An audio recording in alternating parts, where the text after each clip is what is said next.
Okay, that's not the version I wanted to play. Anyway, yeah, this is some weird stuff we're going to be talking about today.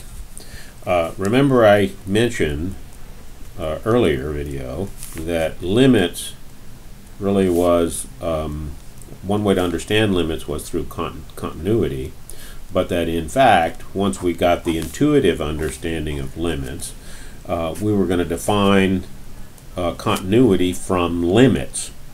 So now we have this supposedly hardcore understanding of what a limit is, and hopefully some basic techniques to find limits of functions.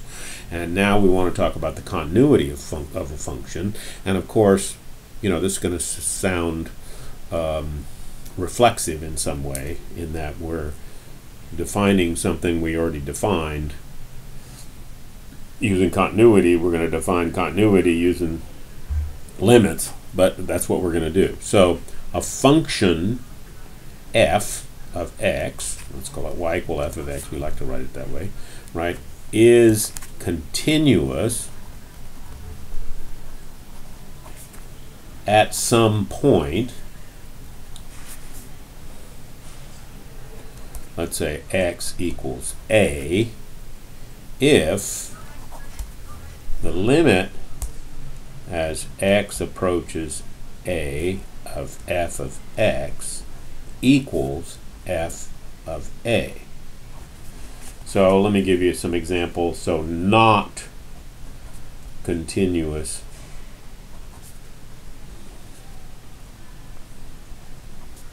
at x equal a. So say, for example, we had a function that looks like this, and then we had a hole in it, you know, dividing by 0 kind of thing, right? And so the value of the function was up there, but the value of the limit is that function there. I mean, is that value there, right? So this is a. This point would be the limit as x approaches a of f of x, right? So f of x is going toward that point, but f of a is that point right there. So the limit, so in other words, so I'll go over here, f of x is not, bring that up a little bit so you can see it, sideways, not continuous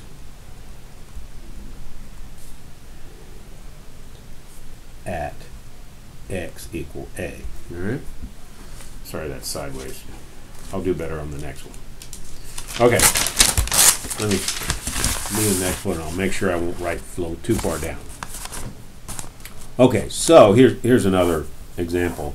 You know, suppose you had a is here, right, and your function sort of did this.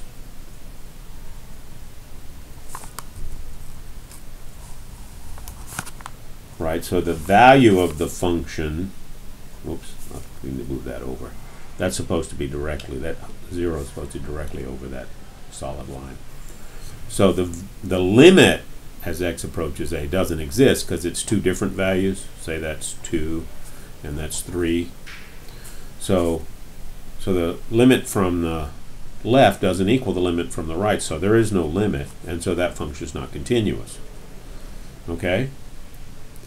All right, so now the rest of the section of this book is going to talk about continuity. So when are functions continuous? Well, we have those limit rules we talked about the last time, so in the last section. So we're going to use those limit rules to talk about continuity. For example, the function f of x equals c is continuous. Right, because it limit for all x in the real numbers. So for every a, the constant function is continuous. Right, because its limit is always c, and the value of the function is always c, so the function is continuous. For the same reason, f of x equal to x is continuous for all values. Okay? So let's go back up to this example and talk about one-sided continuity. This function up here is continuous on the left, but it's not continuous on the right. In other words, the limit on the left as x approaches a is this value right here, f of a. But from the right, so we can talk about left continuous and right continuous. That only happens, when you've got a discontinuity that you're worried about where the function jumps. And so you want to so what side do you fill in the dot? That's all that's about. All right, composite functions. Now, if we want to be able to build continuous functions from continuous functions. Now, we can add continuous functions, and those are clearly continuous. We can multiply continuous functions, and those are clearly continuous. We can also compose continuous functions, and they're also continuous. We can multiply a constant times continuous functions, and they're also continuous. We can divide continuous functions. So f of x and g of x are continuous.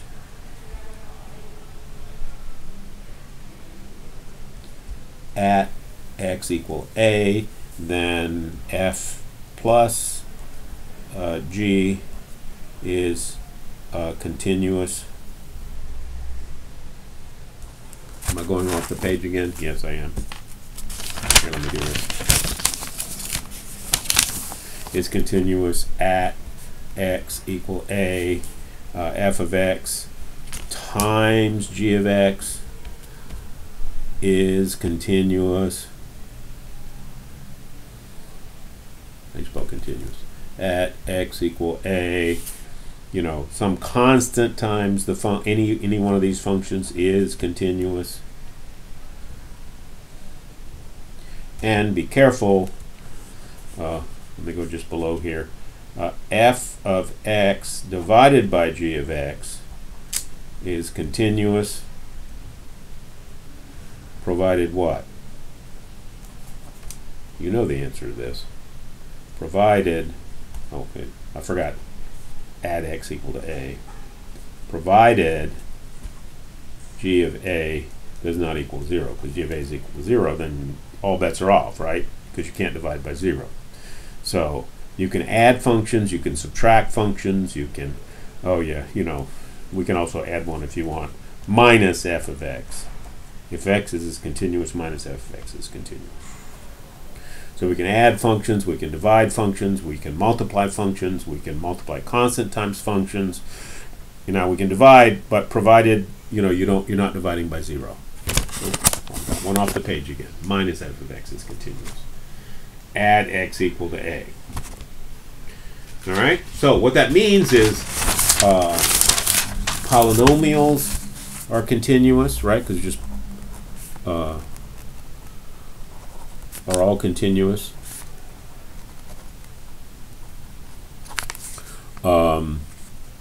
Rational functions are continuous.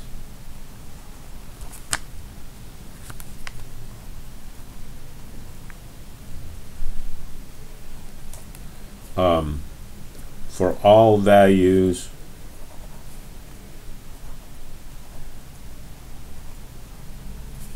of x where the denominator how do you spell denominator? Denominator is not 0. So we got all that. Oh, well, okay. We also happen to know, you've been taking trig, right? So f of x equal sine x is continuous. Do you need to be convinced of that? Cosine of x is continuous. Now, tangent of x is continuous at domains where the cosine is not 0. So there are certain areas, right, certain parts of the domain for the tangent of x where the function isn't continuous. Right? So the domain where the cosine is not 0 is the domain on which the tangent is continuous. And you'll talk about that in the exercises. Oh, okay, we also have exponential functions, y equal to b to the x, that's continuous for all x. Y equal the log any base of x is continuous, but wait, on the domain x greater than 0, right? And b not equal to 1. Right? You got it. You know why b is not equal to 1? Think about that for a minute and you can see. Oh, I did it again. I went off the page. Okay? b is not equal to 1. All right. I talked a minute about, I said something about compositions of functions. If functions are continuous, so let me say that a little bit more precisely and talk about inverse functions as well. Now, that's going to be tricky for us. Inverse functions are going to be one of those really tricky functions. We're going to deal with those a lot, and you really have to understand inverses, right? So if you have some function, let's say f of x, and you want to talk about the inverse function, what's its graph? Well, its graph is the flip, right, of that graph. So if you flip that graph, you kind of get, let's say flip that graph. I don't want to figure this, how do I figure this out? It sort of does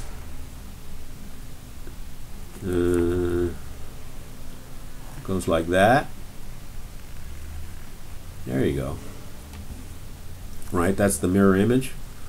Well, of course, you can see that's not a function because, excuse me, because you have two values for y for one value of x. But if you cut it off and say sort of stopped it like right there,